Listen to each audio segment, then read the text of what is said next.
사과만큼 큰 마늘을 수확하는 사람이 있는 반면 콩알만한 마늘밖에 못 얻는 사람을 본 적 있으신가요? 심는 방법은 똑같은 것 같은데 말이죠. 이 비밀은 마법이 아니라 바로 기술에 있습니다. 그 핵심은 바로 올바른 가을 파종, 즉 월동마늘 심기입니다.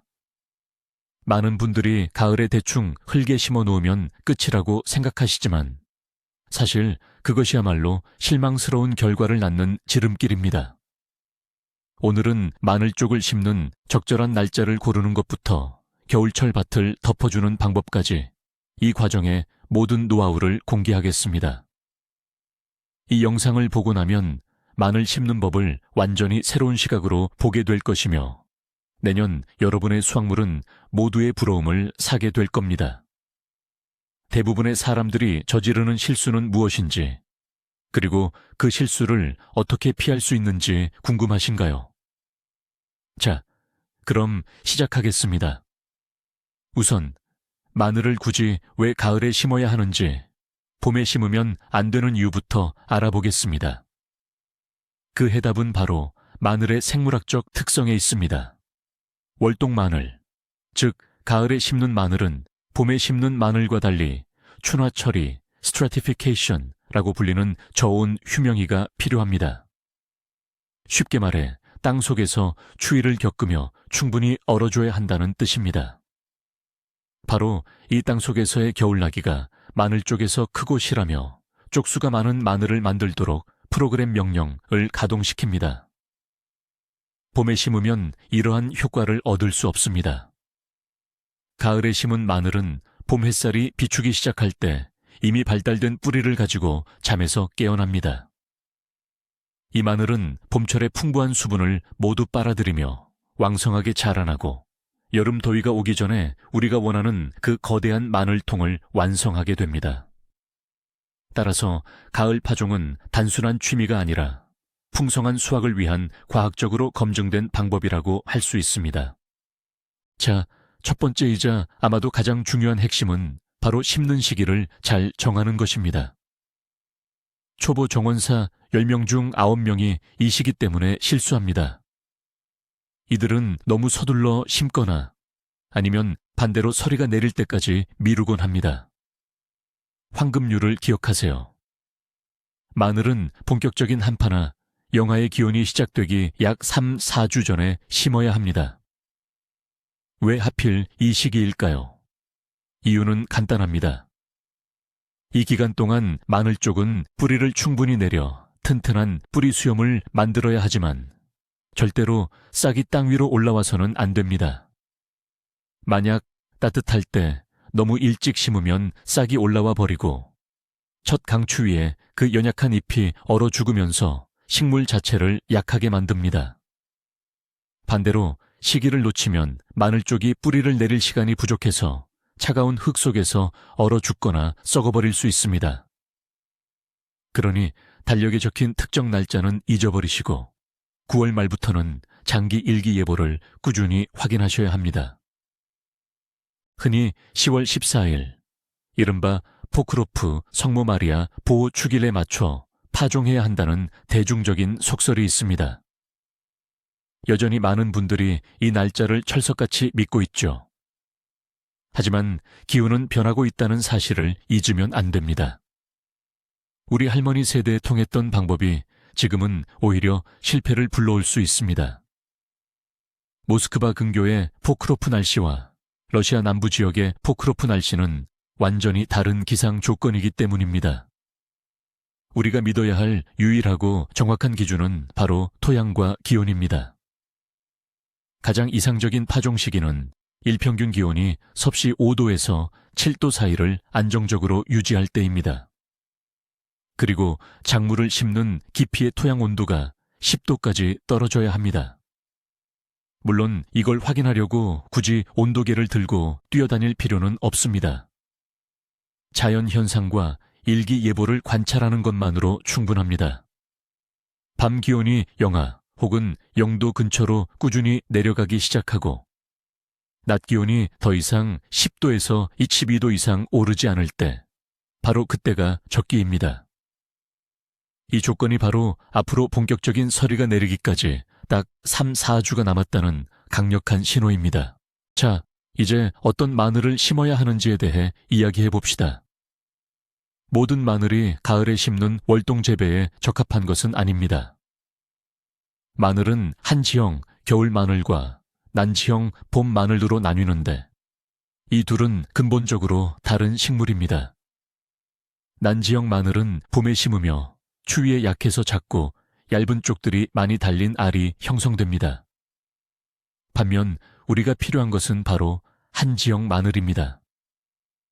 그렇다면 한지형 마늘을 어떻게 구별할까요? 아주 쉽습니다. 마늘 알을 살펴보세요. 한지형 마늘의 중심에는 꽃대가 변형된 단단한 중심 줄기가 항상 존재합니다. 쪽마늘 조각은 굵고 이 중심대를 중심으로 한 줄로 가지런히 배열되어 있습니다. 난지형 마늘은 중심부가 부드럽고 쪽이 작으며 여러 줄에 걸쳐 불규칙하게 배열되어 있습니다. 한지형 품종 중에서도 뛰어난 품종들이 있습니다. 예를 들어 류바샤나 도브리냐 같은 품종은 알이 거대하고 저장성이 뛰어난 것으로 유명합니다. 포트모스코브니 품종은 중부지방에 완벽하게 적합하며 내한성이 매우 강합니다. 반드시 지역 적응 품종, 즉 여러분의 기후에 딱 맞는 품종을 선택하세요. 이국적인 품종을 쫓기보다는 이미 검증된 클래식 품종을 믿으시는 것이 좋습니다. 올바른 품종을 선택하셨다면 다음 단계인 파종할 시 마늘 준비로 넘어갑니다.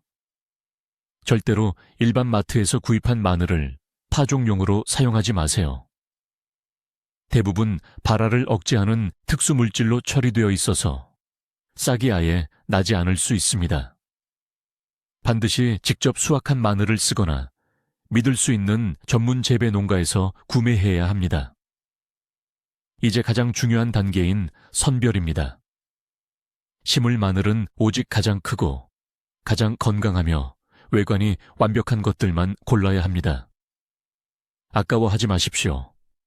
상태가 안 좋은 건 심고 좋은 건 먹자는 원칙은 마늘 농사에서는 통하지 않습니다. 오히려 정반대입니다. 크고 실한 쪽에서만 크고 튼실한 마늘이 자라날 수 있기 때문입니다. 마늘을 쪽으로 나누는 작업은 심기 직전에 하십시오. 미리 쪼개 놓으면 건조해져서 상태가 나빠질 수 있습니다. 각각의 쪽을 꼼꼼하게 살펴보세요. 단단해야 하며 흠집이나 무른 부분, 썩은 흔적이 없어야 합니다. 뿌리가 나오는 밑동 부분은 온전하고 건강해야 합니다. 조금이라도 손상되거나 너무 작은 쪽 마늘은 망설이지 말고 가차 없이 버리셔야 합니다. 완벽한 종구를 골랐다면 이제 이들을 보호해야 할 차례입니다. 아시다시피 종구들은 수개월 동안 춥고 습한 땅 속에서 수많은 곰팡이와 세균의 위협에 노출됩니다. 이럴 때 우리의 임무는 바로 소독 처리를 해주는 것입니다. 마치 긴 겨울을 대비해 미리 예방접종을 해주는 것과 같죠. 검증된 방법은 몇 가지가 있습니다. 가장 간단하고 흔히 사용하는 방법은 분홍빛을 띠는 묽은 과망간산 칼륨 용액에 20분에서 30분 정도 담가주는 것입니다. 또 다른 좋은 방법은 소금물을 활용하는 것입니다. 물 1리터당 일반 식용소금 한 큰술을 넣고 종구를 이 소금물에 2시간 정도 담가두시면 됩니다. 소금은 단순 소독 효과 외에도 종구의 월동 능력을 높여주는 역할도 합니다. 만약 좀 더 전문적으로 접근하고 싶다면 피토스포린 MM 같은 전문적인 생물 농약을 사용하는 것도 좋은 방법입니다. 설명서에 맞춰 희석하신 뒤 파종할 종구를 담가두시면 됩니다.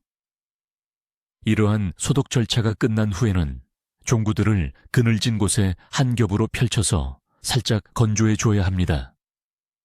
젖은 상태로 심을 경우 자칫 썩는 원인이 될 수 있으니 물기가 있는 상태로 심는 것은 피해야 합니다.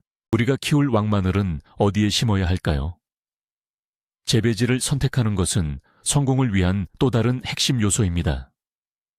마늘은 햇빛을 매우 좋아하는 작물입니다. 따라서 하루 종일 집이나 담장 또는 나무 그림자에 가려지지 않는 밭에서 가장 해가 잘 드는 곳을 골라야 합니다. 그늘진 곳에서는 절대 알이 굵은 마늘을 수확할 수 없고 잎만 무성하게 자랄 뿐입니다.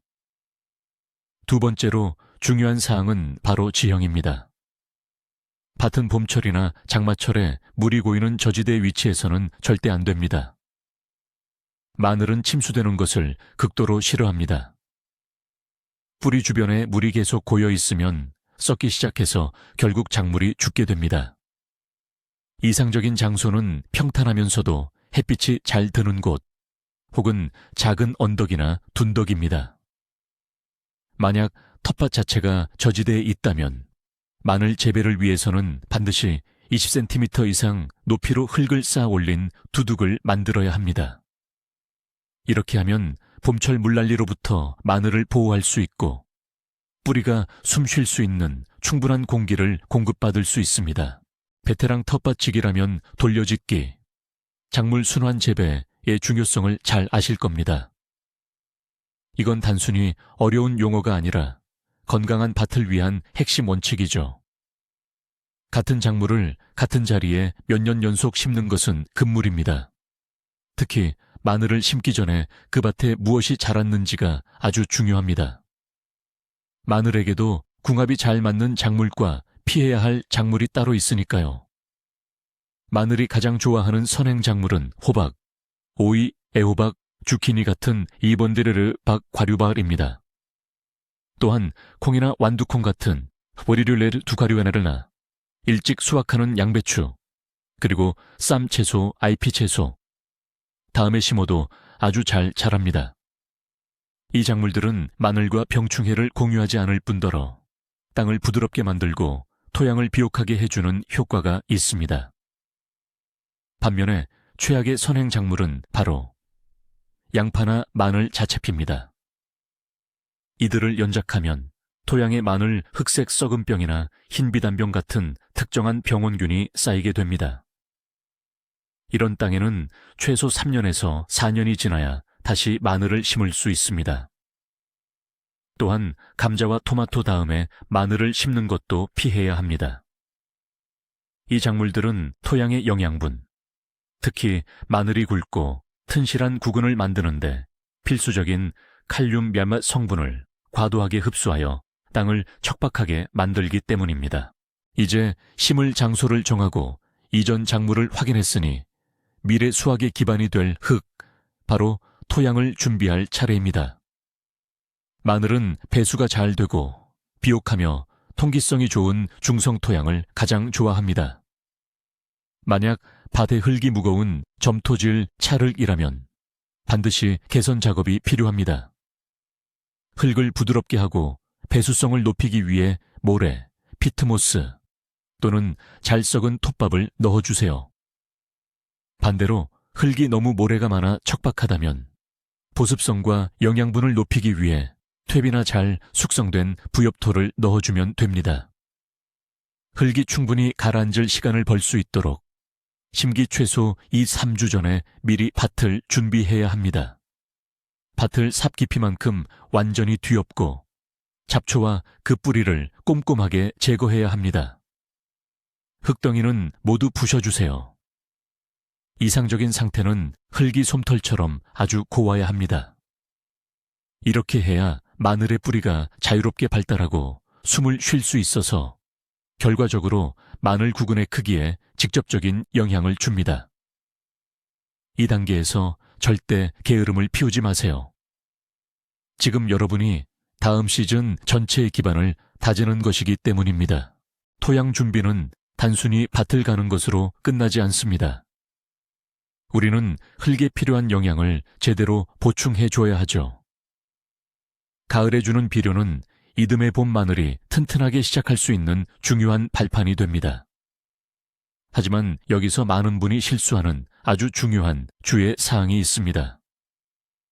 바로 가을 마늘에는 질소 성분을 절대 사용해서는 안 된다는 것입니다. 요소 암모니아타의 질산염 또는 신선한 생거름 가축분뇨 과 같은 질소 비료는 잎과 줄기 같은 녹색 부분을 과도하게 자라게 합니다. 만약 가을에 질소를 주면 마늘이 때 이르게 싹을 틔워 추운 겨울에 얼어 죽을 위험이 매우 높아집니다. 명심하세요. 질소는 오직 봄철에만 줘야 합니다. 가을철에는 마늘의 뿌리 성장에 필요한 인산과 월동 능력을 높여주는 칼륨이 필요합니다. 인산은 튼튼한 뿌리 조직을 발달시키는 역할을 하며 칼륨은 내한성, 겨울 추위에 견디는 힘과 병충해 저항성을 높여줍니다. 마늘밭 1제곱미터당 이상적인 가을 영양제 조합은 이렇습니다. 잘 부숙된 퇴비 또는 부엽토 한 삽, 나무를 태운 자의 한 컵, 그리고 슈퍼인산 한 큰술입니다.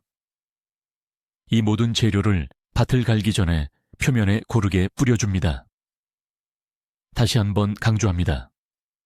절대로 신선한 생거름은 사용하지 마세요. 흙을 뒤엎고 비료까지 줬다면 이제 마늘을 심을 밭이랑 두둑을 만들 차례입니다.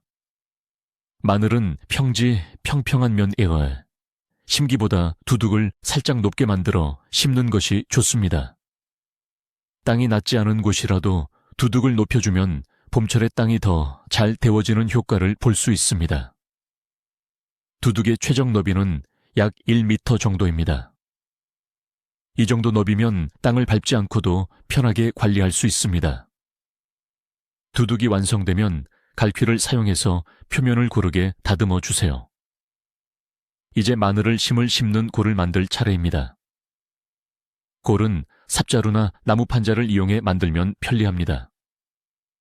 골은 곧아야 하고 적절한 깊이가 중요합니다.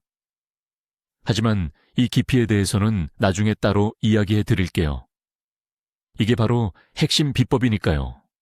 골을 판 후에는 흙을 한 번 더 소독해주면 좋습니다. 황상우리 용액물 10리터에 한 큰술이나 이미 익숙한 피토스포린 같은 토양 살균제로 흠뻑 적셔주세요. 이렇게 하면 병원균으로부터 싹을 보호할 수 있는 추가적인 방어막이 형성됩니다. 그리고 나서 밭이 우리가 심을 미래의 거인들 마늘을 받아들일 수 있도록 하루나 이틀 정도 휴식 시간을 줍니다. 다음 단계는 올바른 파종 강역을 확보하는 것입니다. 여기서 욕심은 금물입니다. 밭에 최대한 많은 마늘 쪽을 심으려 욕심을 부리면 결국 자잘한 마늘만 수확하게 될 위험이 있습니다. 마늘이 잘 자라고 영양분을 흡수하려면 충분한 공간이 필요합니다. 너무 촘촘하게 심으면 빛과 물, 영양분을 두고 서로 경쟁하게 됩니다. 결국 모든 마늘이 부실해지죠. 최적의 강역을 꼭 기억해 두세요. 한 줄 안에 마늘 쪽 사이는 최소 10에서 15cm를 띄워야 합니다. 나중에 자랄 마늘통 크기를 상상해 보세요. 마늘이 편안하게 자랄 공간을 줘야 합니다. 줄과 줄 사이, 즉 이랑의 강역은 이보다 더 넓어야 합니다. 22에서 25cm를 확보해야 합니다. 이 정도 강역은 통풍을 원활하게 하여 곰팡이병을 예방하고 봄철 김맥이나 흙을 솎아주는 작업도 훨씬 수월하게 해줍니다. 줄자나 특별한 표시 도구를 활용해서 일정한 강역을 유지하세요. 명심하세요. 빽빽하게 심어 자잘한 마늘을 수확하는 것보다 규칙대로 조금 덜 심어서라도 최상급의 마늘을 수확하는 것이 훨씬 낫습니다. 마늘의 월동 성공 여부를 결정하는 아주 중요한 또 하나의 비밀이 있습니다. 바로 심는 깊이입니다. 여기 간단하지만 매우 효과적인 3배 높이의 법칙이 있습니다. 이 법칙에 따르면 마늘을 심는 깊이는 마늘 쪽 자체 높이의 3배가 되어야 합니다. 예를 들어 마늘 한쪽의 높이가 2cm라면 6cm 깊이에 심어야 합니다. 이 깊이는 마늘 쪽의 밑동 부분부터 흙의 표면까지의 거리를 기준으로 측정합니다. 왜 이것이 중요할까요? 너무 얕게 심으면 첫 추위가 올 때 땅이 얼면서 마늘 쪽이 흙 밖으로 밀려 올라와 얼어 죽을 수 있습니다. 게다가 얕은 깊이는 마늘이 너무 일찍 싹을 틔우게 만들 위험도 있습니다. 반대로 너무 깊게 심는 것도 좋지 않습니다.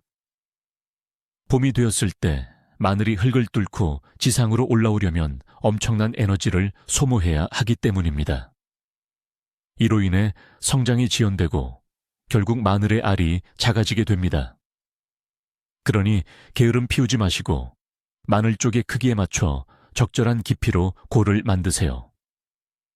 큰 마늘 쪽은 7에서 8cm, 중간 크기는 5에서 6cm 정도가 적당합니다. 마늘 쪽을 땅에 심는 것만큼 간단한 일이 또 있을까요? 하지만 의외로 간단해 보이는 이 과정에도 꼭 지켜야 할 몇 가지 중요한 요령이 있습니다. 가장 중요한 규칙은 마늘 쪽을 흙에 강제로 꾹 눌러 심지 않아야 한다는 것입니다. 그렇게 할 경우 마늘 쪽 밑부분의 흙이 단단하게 다져지게 됩니다. 이렇게 다져진 흙은 뿌리가 자라나오는 것을 방해하는 장벽이 되어 뿌리가 그 단단한 벽을 뚫고 나오지 못하는 결과를 낳습니다. 올바른 심기 방법은 이렇습니다.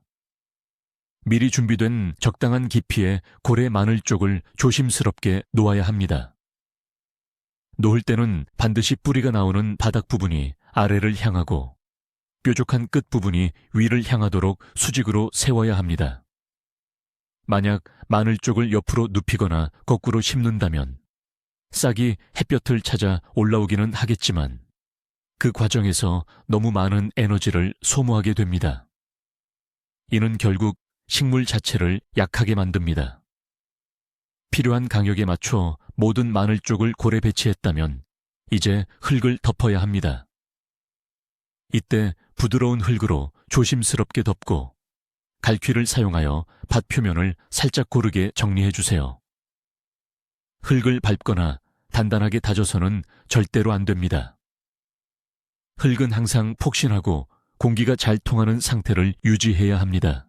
초보 농부님들이 자주 묻는 질문이 있죠. 가을 마늘을 심은 뒤에 바로 물을 줘야 할까요? 정답은 대부분의 경우 필요 없다입니다. 이 흔한 오해부터 바로잡아 보겠습니다.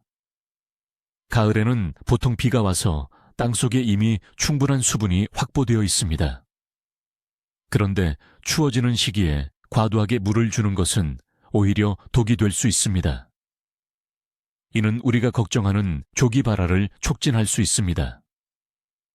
게다가 다가올 한파와 젖은 땅이 만나면 심어놓은 마늘 쪽이 썩어버리는 결과를 초래할 수 있습니다. 단 하나의 경우에만 예외를 둘 수 있습니다. 만약 비정상적으로 건조하고 따뜻한 가을이 계속되어 비가 아주 오랫동안 오지 않았고 마늘을 심은 깊이의 흙이 마치 솜처럼 바싹 말라 있다면 말이죠. 이런 상황이라면 식재 직후 밭에 아주 조심스럽게 그리고 적당히 물을 줄 수 있습니다. 하지만 이는 일반적인 규칙이라기보다는 아주 드문 예외 상황입니다. 99%의 경우 가을철 자연적인 수분만으로도 마늘은 성공적으로 뿌리 내리기에 충분하고도 남습니다.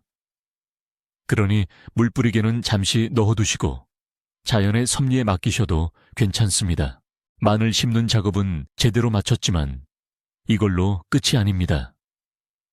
이제 마늘이 편안하게 겨울을 날 수 있도록 도와줘야 합니다. 밭을 마늘의 집이라고 생각해 보세요. 우리는 이 집을 따뜻한 담요로 덮어줘야 합니다. 원예에서는 이 담요를 바로 멀치라고 부릅니다. 멀칭 작업은 혹독하거나 눈이 적은 겨울을 보내는 지역에서는 반드시 필요한 필수 농사 기술입니다. 그렇다면 멀칭의 이점은 무엇일까요? 첫째, 멀치층은 일종의 에어 쿠션을 만들어 땅이 깊이 어는 것을 막아줍니다. 덕분에 뿌리 내린 마늘 쪽이 혹한에 얼어 죽는 것을 방지할 수 있습니다. 둘째, 이 또한 중요한데요. 멀치는 겨울철 잠시 풀리는 해빙기와 뒤따르는 갑작스러운 서리로 인한 급격한 온도 변화를 완화시켜줍니다. 이러한 온도 변화의 널뛰기는 식물에게 치명적입니다. 셋째, 봄이 되면 멀치가 잡초가 자라는 것을 막아주고 흙 속에 소중한 수분을 보존하는 역할을 해줍니다. 그러므로 멀칭은 단순한 선택이 아니라 풍성한 미래 수확을 위한 필수적인 투자라고 할 수 있습니다. 우리 마늘밭은 어떤 재료로 덮어줘야 할까요? 마늘을 보호하기 위한 멀칭 재료는 생각보다 선택의 폭이 넓습니다. 가장 좋은 방법 중 하나는 마른 화렵수 낙엽입니다. 다만 병충해가 겨울을 날 수 있으니 과실나무의 잎은 사용하지 않는 것이 좋습니다. 자작나무, 단풍나무, 피나무 잎이처럼 깨끗한 낙엽이 아주 훌륭한 선택입니다. 볏짚이나 건초도 잘 맞습니다. 이들은 가볍고 통기성이 좋을 뿐만 아니라 보온 효과도 뛰어납니다. 산성 피트모스, 노지용 상토, 나 잘 썩은 완숙 퇴비를 사용할 수도 있습니다. 이 재료들은 보온 효과 외에도 봄철에 추가적인 영양분 공급원 역할을 톡톡히 해줍니다. 일부 농가에서는 잘 썩힌 톱밥이나 침엽수 IP 소립 등을 쓰기도 합니다. 침엽수 잎은 토양을 살짝 산성화시키고 특정 해충을 기피하는 효과도 있습니다. 하지만 반드시 피해야 할 재료가 있습니다. 토양의 질소를 빼앗아가는 생톱밥, 덜 썩은 톱밥과 날이 풀리는 해빙기에 습기가 차서 마늘이 무를 수 있는 비닐 필름은 절대 사용하지 마세요. 반드시 천연 소재의 통기성이 좋은 재료를 선택해야 합니다. 그리고 중요한 팁이 하나 더 있습니다. 멀칭은 마늘을 심자마자 하는 것이 아닙니다. 첫 서리가 내리고 흙의 표면이 살짝 언 후에 덮어주셔야 보온 효과를 제대로 볼 수 있습니다. 멀칭 재료는 결정했으니 이제 이 보호막을 얼마나 두껍게 덮어야 할지 알아봅시다. 여기서도 모든 일이 그렇듯 중용이 중요합니다. 1-2cm 정도의 너무 얇은 층은 제 기능을 하지 못하고 서리를 막아주지 못합니다.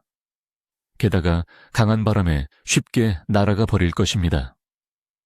반면에 20cm처럼 너무 두꺼운 층도 문제를 일으킬 수 있습니다. 봄이 되면 이 두꺼운 털옷은 녹는 데 시간이 오래 걸려 흙이 따뜻해지는 것을 지연시킵니다. 그 아래에서는 흙이 과습해져 산성화될 수 있고 마늘 싹이 뚫고 나오느라 불필요한 힘을 낭비하게 됩니다. 최적의 멀칭 두께는 5에서 10cm 사이입니다.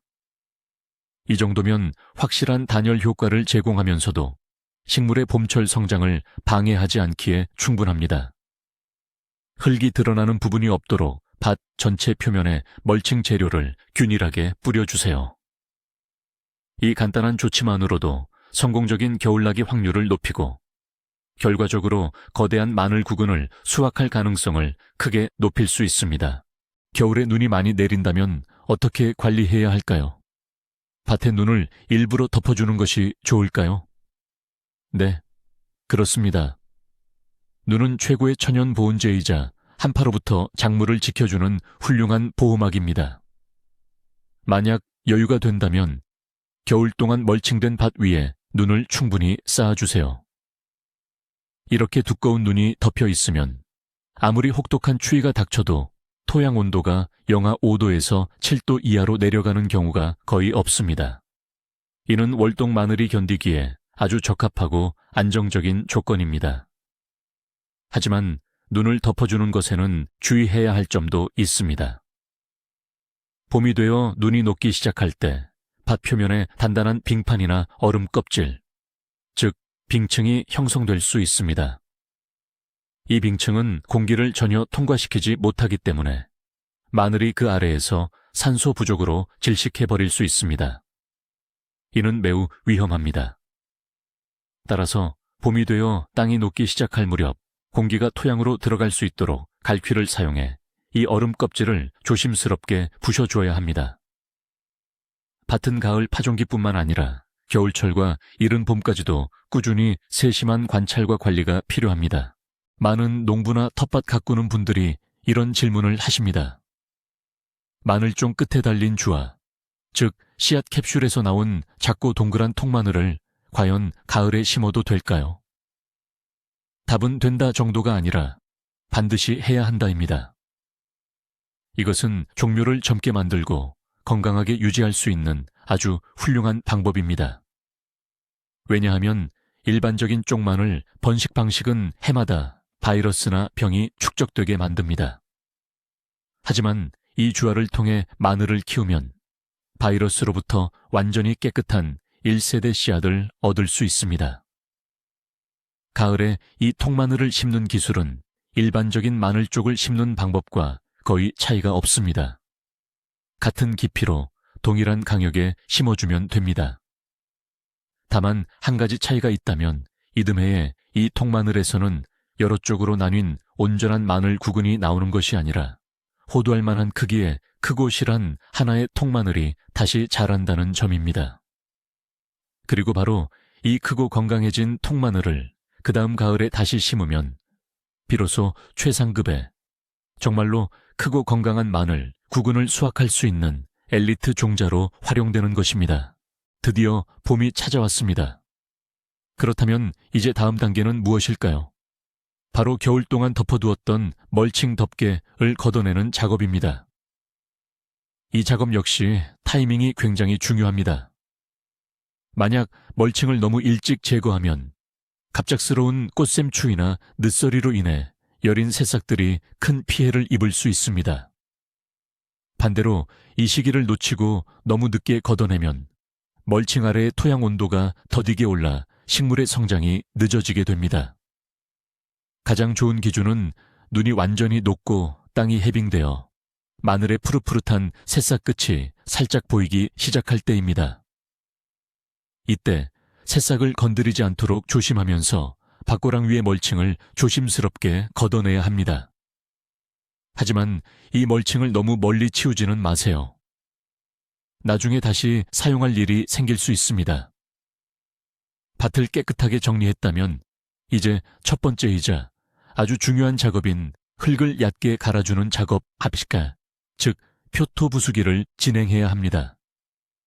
작은 괭이나 호미를 사용해서 작물의 뿌리가 다치지 않게 아주 얕고 조심스럽게 고랑 사이를 지나가며 흙을 갈아주세요.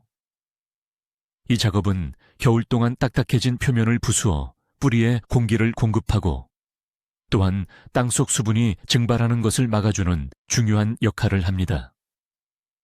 이 과정이 바로 여름철 풍성한 수확을 위한 첫 번째이자 가장 중요한 발걸음이 될 것입니다. 자, 이제 요점을 정리해 보겠습니다. 왕마늘을 키우는 비결은 특별한 마법이 담긴 단 한 가지 비법이 아니라 사소하지만 매우 중요한 여러 단계의 복합적인 조치들입니다. 이 모든 것은 정확한 파종 시기, 선택에서 시작됩니다. 달력이 아닌 날씨를 기준으로 삼아야 하죠. 그 다음으로는 최상급 씨 마늘을 엄격히 선별하고 반드시 소독하는 과정이 뒤따릅니다. 햇볕이 잘 드는 장소를 고르고 적절한 앞 작물, 전작물을 선택하는 것도 중요합니다. 부드럽고 영양분이 풍부한 토양을 세심하게 준비해야 하며 가을에는 인산과 칼륨만 넣고 질소는 절대 사용하지 말아야 합니다. 마늘 쪽을 억지로 누르지 않고 세 쪽 높이에 해당하는 적절한 깊이로 심습니다. 그리고 마지막으로 겨울 동안 밭을 따뜻한 멀칭 이불로 덮어주어야 합니다. 보시다시피 마법은 없습니다. 오직 정밀한 재배 기술과 세부 사항에 대한 주의만이 있을 뿐입니다. 이 모든 단계는 서로 연결된 하나의 사슬이며 이 사슬은 가장 숙련된 이웃들까지 놀라게 할 만한 수확으로 여러분을 이끌 것입니다. 영상을 끝까지 시청해 주셔서 감사합니다. 이 영상이 여러분께 유익했다면 좋아요로 응원해 주시고 앞으로의 새로운 영상을 놓치지 않도록 채널 구독도 꼭 부탁드립니다. 이제 여러분께 질문 드립니다. 여러분이 수년간 검증해온 가을 마늘 심기에 관한 여러분만의 특별한 비결이 있으신가요? 혹시 특별한 비료나 자신만의 소독 방법을 사용하고 계신가요? 댓글로 여러분의 소중한 경험을 공유해 주시면 감사하겠습니다. 우리 서로에게 배우며 더 나은 농사를 지어봅시다.